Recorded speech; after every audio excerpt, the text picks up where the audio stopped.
Fidel Castro is a totalitarian communist. I don't believe that President Obama in any way is like Fidel Castro. But I do believe he is in exactly the tradition of the French socialist or the Italian socialist or the German socialist. I think he'd have been very comfortable in the Social Democratic Party in Germany. I think he'd have been very comfortable in the pre-Tony Blair Labour Party in Great Britain. This massive bailout is not a solution. It is a financial socialism, and it's un-American. This is a move towards socialism, more like a socialized Europe. European socialism doesn't work. You get this done, we are on the road to European socialism. We are on the road to a different kind of America. So he has taken a Western European model, France, Sweden, the Netherlands, and he says, I like that. The nanny state, cradle to grave entitlements. Everybody gets something, so nobody is destitute. I'm Barack Obama. I like that. We really want to change America into Sweden. Where are we going to leave the country in 2 years if we take all of these steps? We will have made a dramatic move in the direction of indeed turning America into Western Europe. Western Europe, no! The horror, the horror! Well, that old canard has been given new life as the rallying cry for the right wing against everything President Obama has tried to do. Healthcare, it's European socialism. Regulate the banks, European socialism. Lose the Bush tax cuts, European socialism. Just what is it about European socialism that is so bad? Brace yourselves. According to Thomas Geoghegan in his new book, Were You Born on the Wrong Continent? Actually, not much. In fact, if you got to know European socialism, you just might like it.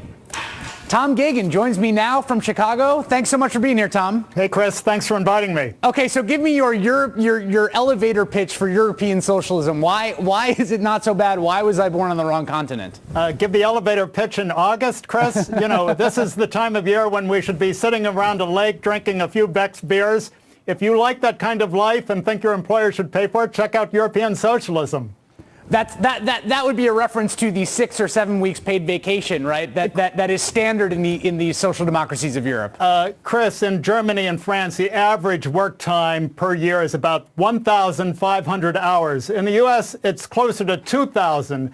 That leaves 500 hours of extra free time for Europeans. I mean, you only have one life to live. You know, an economics professor once said to me a very wise words, which I've kept with me ever since, which is that time is the one resource they're never making any more of. But you know, the response from the right when you bring up vacation like that is like, well, but look, they're an economic basket case, right? Yes, they get this vacation, but you know, they don't produce very much, and they have high unemployment, and they're all indolent, and the whole thing is going to go bankrupt soon. Chris, the reason I wrote the book is I wanted to explore why is it that Germany is the most competitive country in the world.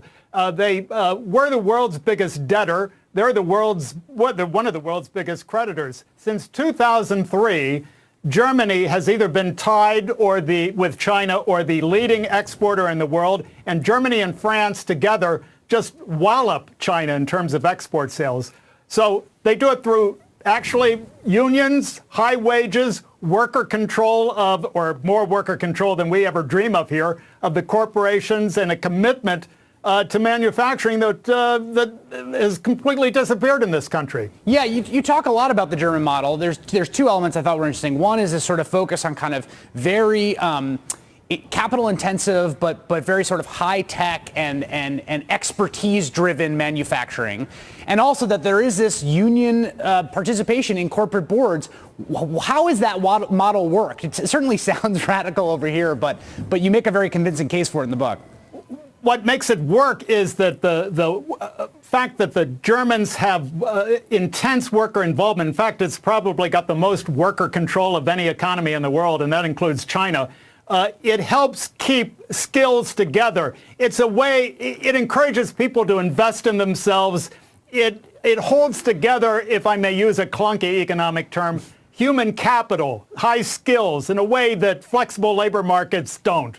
I don't want to get into economic speak, but I really am convinced that giving working people a kind of role in running the corporations that they work for, albeit limited, putting them on corporate boards, putting high school graduates on the boards of big global corporations precisely because they are high school graduates, is one of the reasons that Germany has kept a commitment to manufacturing and being competitive while we've turned into a casino-type capitalist society. Last and very quickly, do you think this is just a difference in preferences? I mean, I think that the Bill O'Reillys of the world would say, well, look, we just like the way we have things here, and we're never going to be Europe. Do you think it's just that the American spirit is different than the German or French? Hey, do Americans want to retire rich, even if they're middle class? Do they want to get out of debt? The German system, the European social democracy was modeled on American social democracy.